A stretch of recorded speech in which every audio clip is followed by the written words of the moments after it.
nagsimula siya na isama yung mga long-term na mga employees niya. Una, local trips lang. And then, nung medyo nag-boom na yung negosyo ni Madam Ten Gibbs, naging international na. Talagang nagpaikot ng pera. May pinakamalawak na financial knowledge sa amin. And pala ng feeling, no, na nakasakay ka ng eroplano. Ang sarap pala sa feeling. Ang sarap sa feeling na may first time. Throw mo, throw. Oh, isa pa. Oh, yes, good job.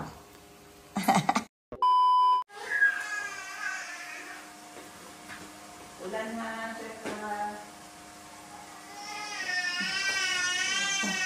morning guys. Time check alas 6 ng umaga. Dito na ako sa kusina, kanina pa 5:30. To prepare para sa breakfast ng mga bata, lunch, at dinner. Kasi, ngayon ko nalulutuin para mamaya bakante. Fruits nila ngayong umaga, matamis na mangga, paborito ni Chico to. Tara. Samahan niyo. Sama ko kayo pati paghatid ng mangga sa mesa. Ayan. Mayumi, huwag matigas ulo, nak. Bakit matigas ulo mo sa umaga, nak? For breakfast, for lunch, most probably dinner na din is chicken sauteed in carrots and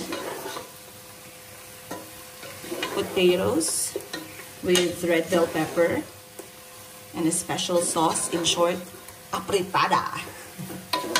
Afritada lang pala yun. Ayan, tuin na natin yan.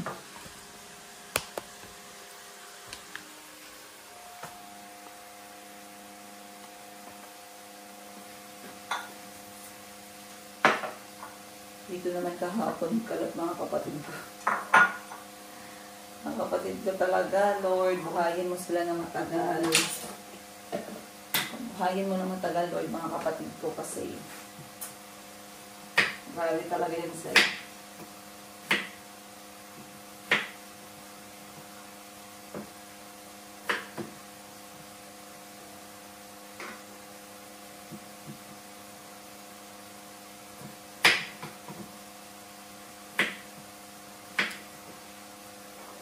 Nanood ako ng Korean novela kagabi. Konti lang para pang-relax. Kasi natatawa ako dun sa episode.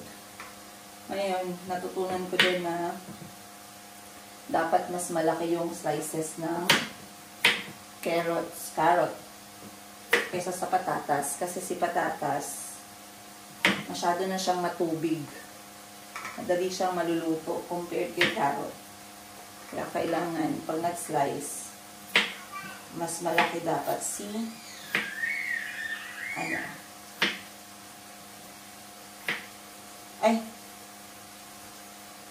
matagal siya maluto. Dapat mas maliit si carrots, baliktad.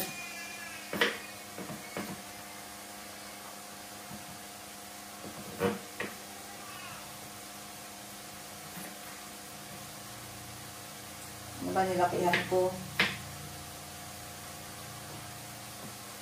Or, pwedeng unahin ko ilagay si carrots bago ko ilagay si patatas para medyo meron siyang cooking time. Naka-bed voice pa tayo.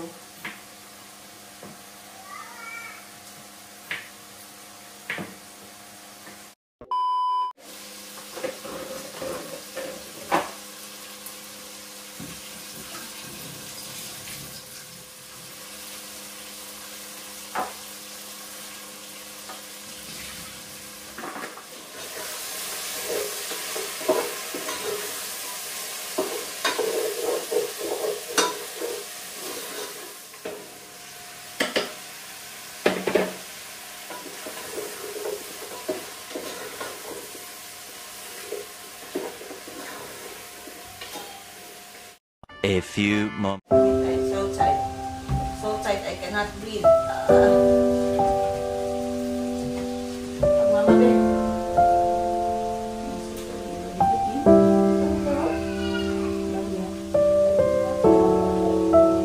School ka ngayon.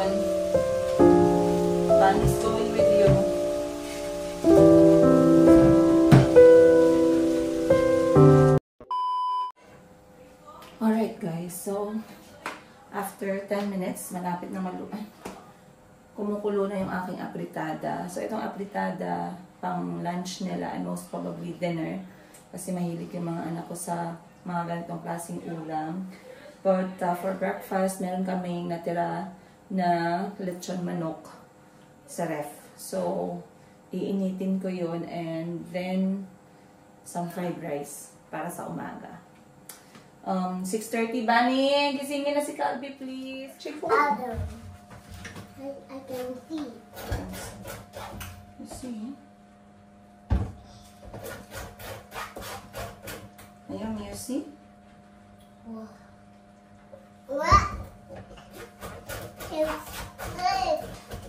Mommy, Ako, pagkat siya.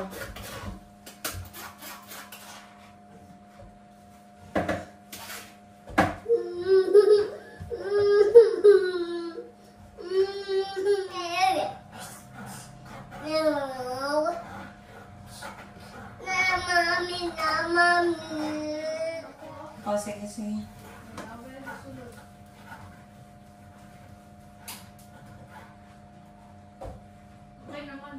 Oh, sige na, sige na.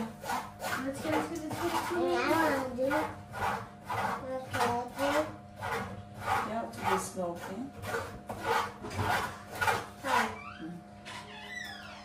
Oh, it's coming! Hayaan mo lang siya magbihis. Dapat alam na nila yan, ha?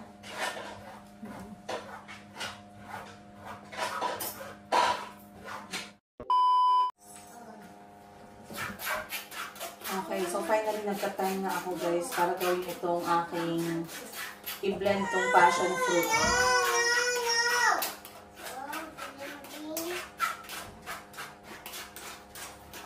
Katapos ko siyang i-blend, sasala ko lang yung kanyang juice.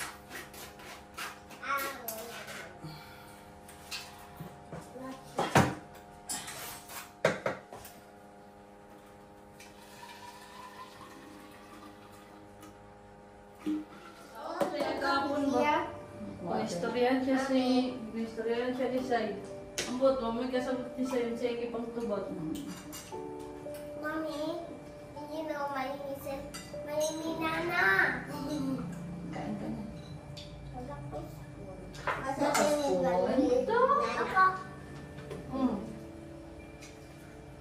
Ako big boy na. Tama.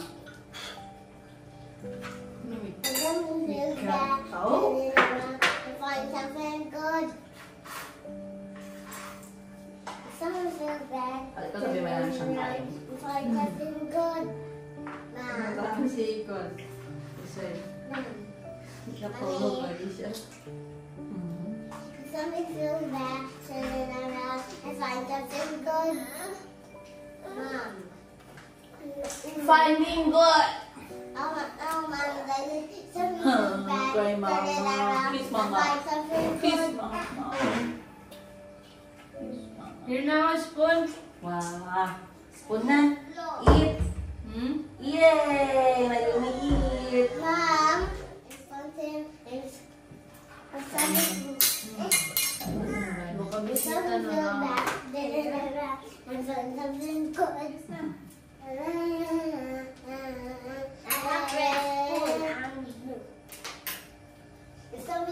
Anong gawin mo ngayon? Drawing book?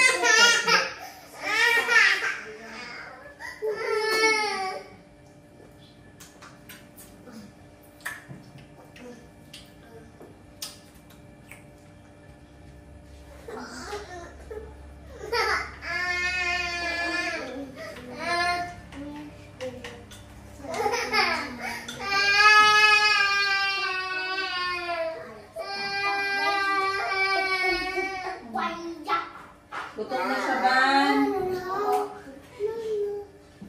Lagyan mo ng kalde afritada sauce. Kahit sauce lang. Konti lang. Ay, nakikito ba si Sam? Mom, we got more Jollibee spoon. Okay lang, okay lang. No, that's not his spoon. Ay, Chico. Leave. Ambot, dun sa kukatabot. Ganyan na may mong ginaingar. Chico, mahulog ka. Bye-bye. Bye-bye. Where's Mayumi going? Eat food. I'm sit there because I'm petting na. Huh? I'm eating. Wow. Oh, wait. Okay, you can have one. Oh.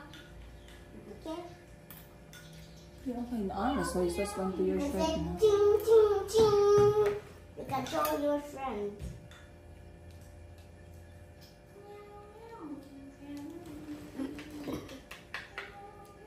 I have more toads in my pocket. One, two, three. Loko. Wow. I have green. Kain ka na ba kayo? Yung spoon. You know, Ito Bites is almost here. Bobby, finish up. The color red. Oh no. Red. Yun, 8:11 na ng umaga. Grabe, hindi ako makapaniwala. Hindi ako makapaniwala dito sa mga comments ninyo sa latest upload natin. Tuwang-tuwa ako at marami yung mga nasiyahan. Ayan, sa kapatid namin, si Madam Ten Gibbs, big shout out sa bagong vlogger ng Jensen, Madam Ten Gibbs. Alam niyo bakit pinupush ko yung mga kapatid ko mag-vlog? Kasi alam ko yung storya. Alam ko ang storya ng buhay ng mga kapatid ko. Alam ko ang ugali nila. And they are worth watching. They are worth watching. Yes, that's what I'm trying to say. Kapag ako lang, kung hindi nila ako kapatid, papanoorin ko etong mga kapatid ko. Kasi sila yung klase ng ng kwento na kailangan ko. Especially, minsan kasi down na down tayo sa buhay natin. It's not all the time na we are looking for uplifting videos or videos na, alam mo yun, na puros lang masaya. Sometimes we are looking for those videos where it gives you that that assurance na some people are also having the same challenge sa buhay. The difference is they choose to face it. They face it the best way they can. So, sabi nga ng iba, meron tayong kanya-kanyang challenge, pagsubok sa buhay, and we have our different ways to cope, 'di ba?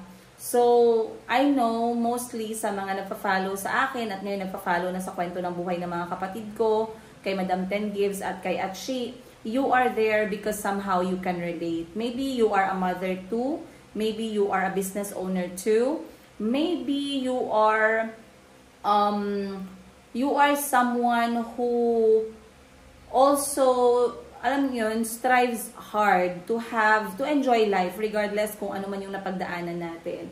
So once again, time check 8:13. Parang tahimik yung bahay ko ngayon, guys. Kasi nga, kita nyo naman yung ating table. Kumain na yung mga bata at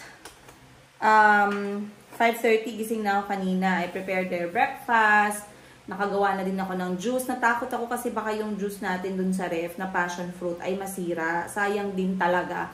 Kasi nga, bukod sa vitamins na binibigay ng juice na yon, vitamin C, fresh fruit juice, ay talagang sayang kapag natapon lang siya or nasira lang siya or napanis. Medyo sensitive din kasi si passion fruit eh. Lalo na kapag parang hindi malinis yung pagkagawa mo, mapapansin mo, 2 days sira na siya.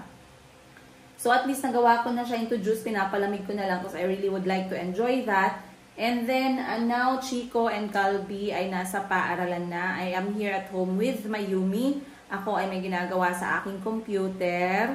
And this one, mamaya ipapakita ko sa inyo. Ito ay malaking sorpresa para kay Miss Joselle. So binigyan ko na kayo ng hint this year, ngayong year na to ay second year ni Miss Joselle sa akin. Si Miss Joselle ay talagang minahal yung aking tindahan na Mayumi Thailand Closet. Hindi tatagal yung Mayumi Thailand Closet kung hindi dahil kay Miss Joselle. Okay? Talagang wala ako or andyan ako. Yung heart niya is concerned sa maliit kong negosyo. At gusto ko maintindihan pa ni Miss Joselle yung takbo ng negosyo by actually taking her where action happens. Oh, diba guys? So kami magkakapatid, mostly sa mga staff at employees naming magkakapatid, ay nadala na namin nadala na nila sa abroad. Hindi ko lang alam kasi siguro growing up, akala namin etong pagbiyahe at pagsakay ng eroplano ay isang bagay na never naming ma-experience. So story time, hindi naman nawawala yung story natin eh. Story time, I was in university nang merong naghahanap ng mga promo girls. Ngayon, isa ako dun sa dinekwat ng kaibigan ko. Sinali niya ako sa racket. Ang gagawin lang namin ay mamimigay kami ng shampoo sa public places dito sa General Santos City. Padamihan ng bigay. Pero dapat, yung binibigyan mo may pangalan, may address, may contact number. So, dapat talaga mabilis ka sa ganon. So, ang ano mo doon, meron kang sweldo daily. Basically, inassign siya sa isang group of people, and then this group of people hired students kasi mura lang magbayad ng estudyante. Tsaka merong target kung ilan yung maabot mo, 1,000, 2,000, 3,000 baka tao sa isang araw, ganun. So I was there working with my friend nang marinig ko itong group of adults. They were adults to me at that time. At ako nga ay struggling sa university.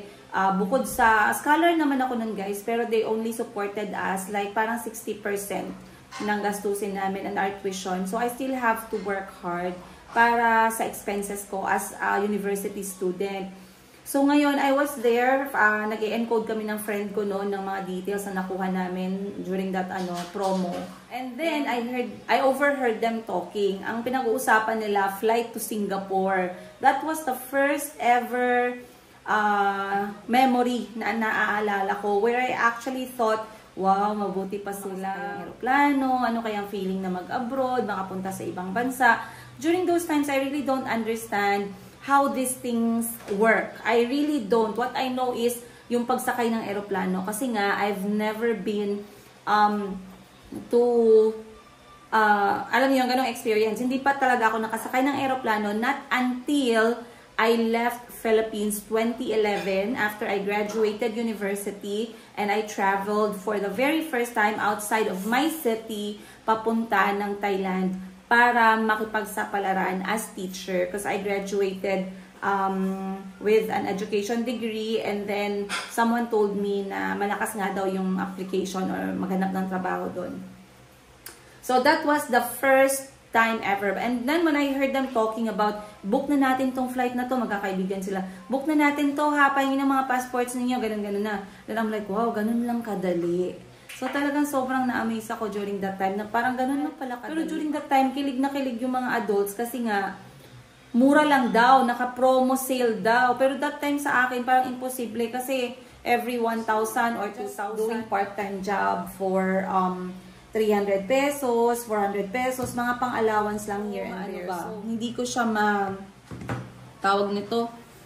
Wait lang guys ha, set up ko lang ng ayos muna yung ating camera. Ayan, sinasan lang natin. Hindi ko lang siya hindi ko siya ma-reach na amount during that time. And then, yun yung pinaka-kauna-unahan na until now, hindi ko talaga makakalimutan. Na talagang winish ko during that time, someday, I will also have that kind of words coming out of my mouth na, uy, may promo, pahingi ng passport number mo, ganun-ganun. And so, I left Philippines 2011. The first time na nakasakay ako ng eroplano, hindi ko maintindihan. I will never forget that feeling. I was leaving the Philippines. I was too scared kasi nga first time kong lumabas ng Pilipinas. Wala akong kaalam-alam sa any lugar palabas dito ng Jensen, no? First time kong nag-aeroplano, first time kong mag-airport, grabe yung kaba, hindi mo maintindihan, very overwhelming talaga. Pupunta ako sa isang bansa where I don't know anyone, I'm going to look for a job. Ang ano ko lang talaga, guys, ang baon ko lang talaga nung time na yon ay yung mga nakikita ko lang sa teleserye, yung mga, mga kwentong OFW sa teleserye. Pero hindi ko talaga siya,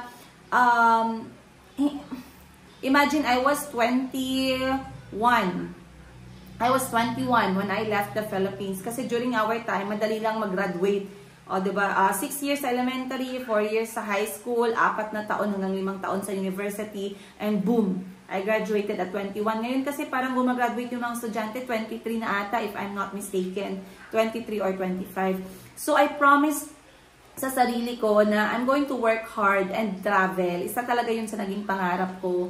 And so I did. I worked in Thailand for 10 years, 10 long years. The only mistake was I really did not focus on traveling locally sa Thailand kasi sabi ko nandito lang naman ako eh.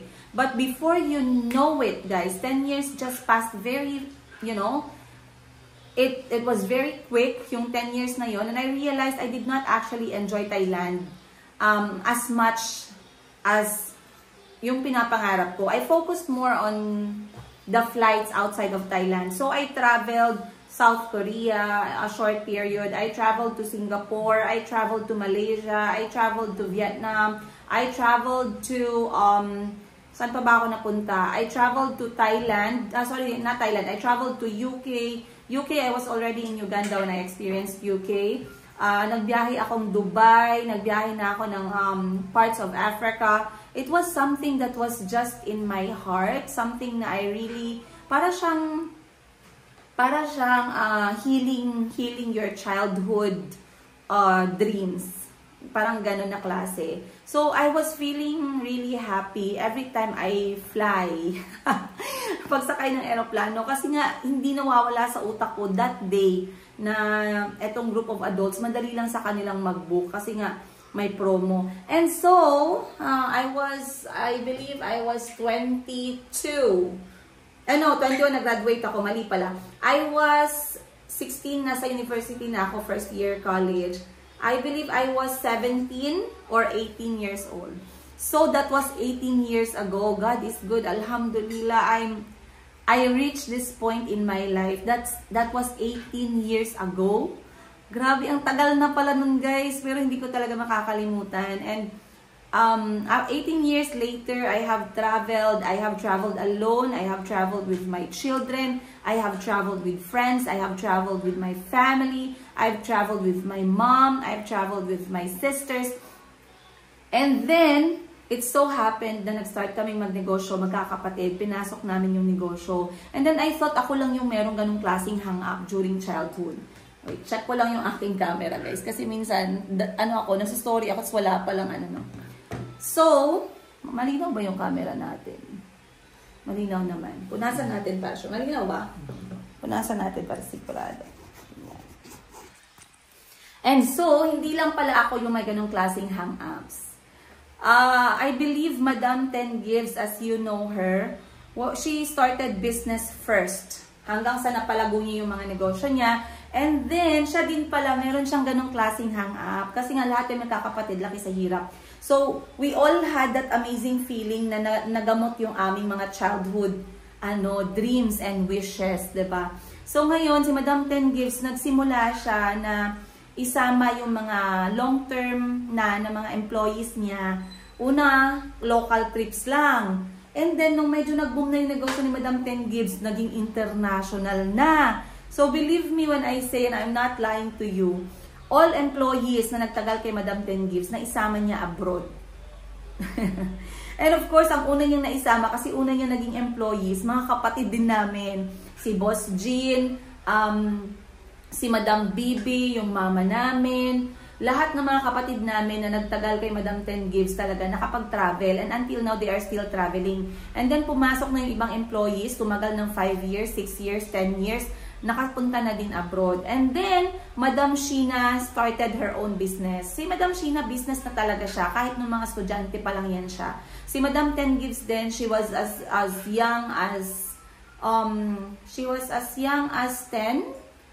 or 8 nang pasukin niya yung pagnenegosyo, tindahan na maliit, cart na maliit, ganon. So, si Madam Ten Gives yung pinakauna talaga na talagang nagpaikot ng pera. May pinakamalawak na financial knowledge sa amin and pinakadaming experience when it comes to bagsak at success. Okay? So, sumunod si Madam Sheena, and then Madam Sheena also started it, guys. Ito yung hang-ups namin magkakapatid na when we did it, we realized it feels so good, and what even feels a lot better is yung kapag meron kaming natupad na another dream, hindi lang ng kapatid namin or ng employees namin, guys. Kasi ang sarap pala ng feeling, no, na nakasakay ka ng eroplano, ang sarap pala sa feeling. Ang sarap sa feeling na may first time. Okay. So, I am not going to lie, and I know it's a cliche when you say na, oh, you already said those words a lot, I heard those words a lot. Guys, it is still as real as it could get. Okay? Walang tatalo sa first time. I would tell that to you guys, and you will never forget the feeling, kahit anong klaseng emotion yung mararamdaman mo dyan, you will just not forget. Okay? So, it became something sa aming magkakapatid. And it makes me very happy and it humbles me a lot knowing na yung mga kapatid ko, hindi naman sila mayaman. Si Madam Ten Gives, nakikita nyo, di ba, ano siya, maraming nagsasabi mayaman siya. Behind all those things that you see kay Madam Ten Gives are sacrifices, guys, every single minute ng araw niya. She has those things because she worked so hard for them. And I am very proud sa mga kapatid kong yan. And then, like I said, let's go back to Madam Sheena. She started taking our family again slowly. Na-travel niya na, sino na ba na-travel niya? Una-una mga kapatid ni Mama. Malapit kasi si Atchi sa mga kapatid na Mama. Kapatid ni Mama. Then, I believe kapatid ko, nakapag-travel siya with my siblings. And then, si Madam Sheena naman, pinag-international flights niya na yung kanyang mga staff. So, yung mga staff ni Madam Sheena, kahit hindi nagtagal sa kanya 1 year, pag sinabi ni Madam Sheena, sama kayo sa akin sa Thailand. Sama talaga yun, guys. And then, this one, we did not talk about it, magkakapatid. It's not something that we had a meeting na nag-agree kami that we're going to do it. No. It's just something that is happening slowly. No, we did not even know that they're going to do that. Hindi ko alam na gagawin ni Madam Ten Gives yan, but I really appreciate na nasa heart niya pala yun. And then Madam Sheena, and then I realized, sa akin din, nagsimula na siya. It actually started when we were in Africa. Okay, when we were in Africa, I felt so good to know na we gave someone that experience na makasakay ng eroplano. And then I said, I love that feeling. Na nakikita ko yung tao na, alam mo yun, parang yung kaba, yung takot, yung amazement, basta, it's amazing. It's actually very satisfying to know that you are a part of somebody else's dream. Alright? So, when I came back home, I also wanted to do the same thing. Because I realized it brings that good feeling na, nararamdaman niya yung naramdaman ko nung first time kong sumakay ng eroplano. And then, to make the long story a little bit shorter, mahaba na nga yung story, no? But we're going to jump forward. Miss Giselle started working with me. Ngayon 2 years na siya sa akin. Magto 2 years na. Parts is the same. Ate Buji, you saw Ate Buji, she had her very first flight to Baguio. Of course, maraming salamat sa nagregalo sa amin ng Baguio trip kay Tita J. Ayan, one of the most unforgettable, actually the top of my list na ngayon na pinuntahan ko sa Pilipinas is the Baguio experience. It was amazing. I traveled with my family, my friends, and the staff. Miss Giselle was there, Parks was there, and Ate Buji was there. It was an amazing experience for all of them. It was all their first time to set foot in Baguio. It was also my first time. But most importantly, Auntie Christine was also there. Most importantly it was Ate Buji's first time to be in the airport, to have an ID. You guys, walang ID si Ate Buji before. Nung nagkakilala kami, as in wala talaga siyang ID kahit isa. So I processed all her IDs with her. And then she actually, we separated kasi nagpahinga si Ate Buji. And at least she had that ID. Kasi importante yun. And I guess I shared it with you guys.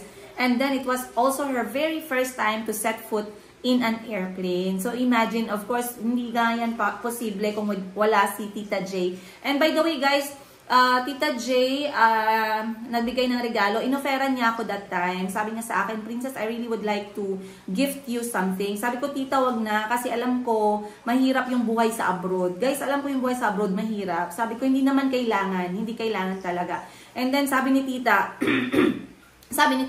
please tanggapin mo to. Tanggapin mo to as regalo ko para sa mga bata. Ganon. So ngayon, sabi ko, okay, pinapili ako ni Tita. Sabi niya, gusto mo ba na gawing, ngayon ko lang to sasabihin sa inyo gusto mo ba na gawing pang-capital sa negosyo? Itong regalo ko sa inyo ng mga bata. Then sabi ko, and then pinapili niya ako, or gusto mo na dalhin yung iyong team sa Baguio? Kasi alam ko hindi pa kayo nakapunta ng Baguio. And taga Baguio yata si tita if I'm not mistaken. And then naisip ko, this is going to be a very nice memory for everyone. Yung capital sa negosyo, problema ko na yun. Pero etong pagbibigay ng regalo, deserve ng mas madami. Deserve nila din. Deserve ng lahat na nakapunta sa Baguio for the first time. And I couldn't, hanggang ngayon, lagi ako nasasabi kay Tita J, maraming salamat. You did not, you have no idea how we enjoyed Baguio a lot. How I saw people smile, people happy, people, yun know, yung satisfaction, yung hinga na pahinga, yung hinga na masaya dun sa Baguio.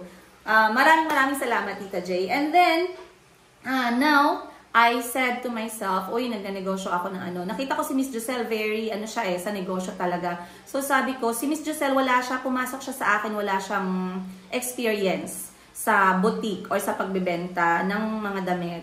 And what I saw with Miss Giselle is the willingness to learn. She was humble and she was willing to learn. So yun yung pinaka-selling point. Kaya ako siya hinire. So sabi ko, one day sasama kita sa Thailand to actually see the action. The action na nangyayari dun sa Thailand, guys. So sabi ko, this is going to be the time. And then, inshallah, the time will happen very soon. December, you guys, is this coming December, which is ngayon ay September, October, November, December. In 3 months time, inshallah, with God's grace, we are going to set foot, Miss Giselle will set foot in Thailand and will have her first ever international travel sa buhay niya, papuntang Bangkok, Thailand. You guys! At ngayon pa lang kita niyo yung ngiti ko. And I'm so very happy for her. And I'm very excited for her. Thailand is one of the most amazing countries in the world. I will not even say in Asia. In the world. Bukod sa malapit lang siya, merong mga promo ticket, guys, ang Bangkok, Thailand. Then, meron na silang direct flight from Davao to Bangkok. And then, of course, you guys know na may bahay po yung ate ko sa Thailand. So, it makes everything easier for me and Miss Giselle. I would like to show Miss Giselle the life, the food, the culture, the transportation, the beauty of Bangkok, the business in Bangkok, most importantly, sa panahon na nandun kami. And, of course, I'm gonna meet ang aking guwapo at malambing na anak, si Kuya Kahil. We're going to meet each other very soon. I know hindi ko kayo na-update lately about kay Kuya Kahil, but alhamdulillah, God is good. He is extremely fine, happy, and healthy kasama ang kanyang tatay. He's busy in his studies and his soccer training. He's looking forward to joining us once again. Favorite ng anak kong umuwi dito, makasama kami ng mga kapatid niya. Napakasaya niya every time na nagka-Christmas siya dito. Christmas, Pinoy Christmas, Paskong Pinoy, ayon.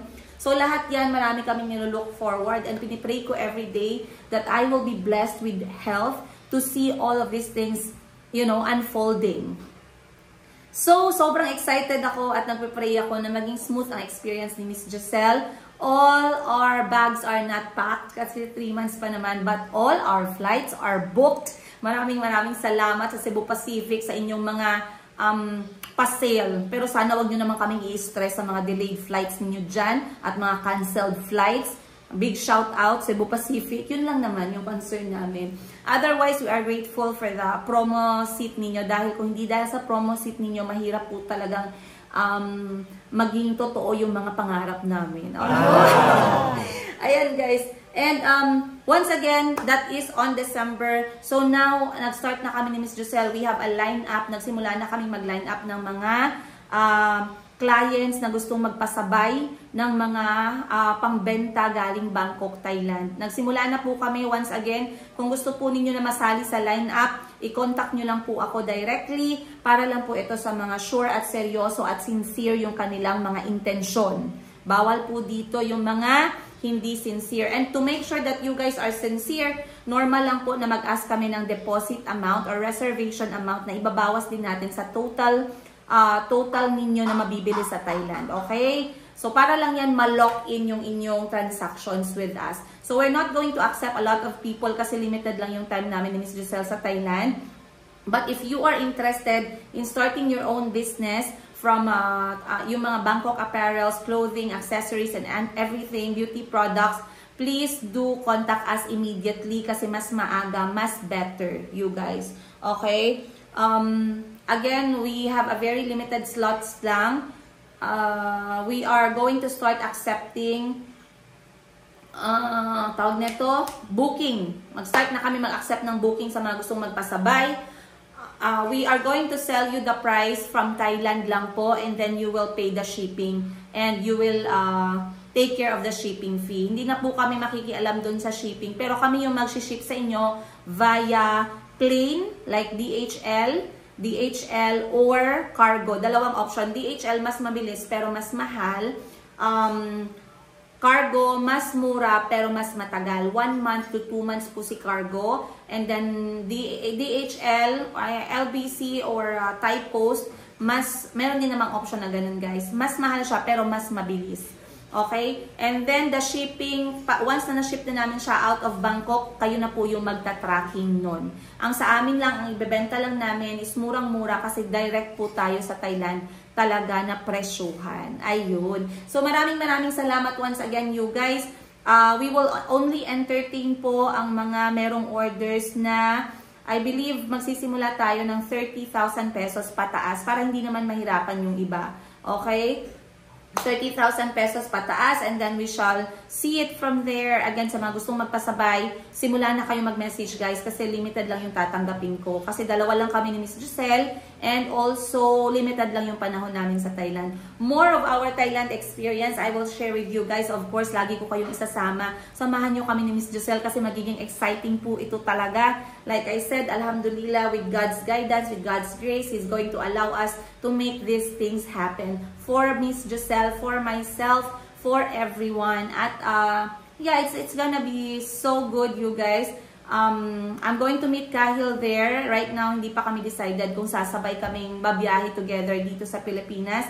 But this trip is not only gonna be for Miss Giselle, but also it's gonna be a business trip as well para sa Mayumi Thailand Closet. Iba pa din pag alam ni Miss Giselle yung mga pinanggagalingan ng aming negosyo para mas ma-inspire siya, mas ma-motivate siya, mas lumawak yung knowledge niya, and she will have that different mindset the moment she sets foot in Bangkok, Thailand, kung saan talaga nagsisimula yung Mayumi Thailand Closet. Ayan. So, kung gusto niyo marinig yan, guys, huwag niyo kalimutan abangan yung mga sumusunod nating kwento-kwento. Maraming salamat sa inyong lahat. And yeah, I guess I'm excited. Ngayon ko ibibigay yung ticket ni Miss Giselle. Hindi ko pa naibigay sa kanya. Samahan niyo din ako mamaya for our next episode. Siyempre, titingnan natin kung anong sasabihin ni Miss Giselle. Guys, I'll see you on the next one. Much love, Princess Higa.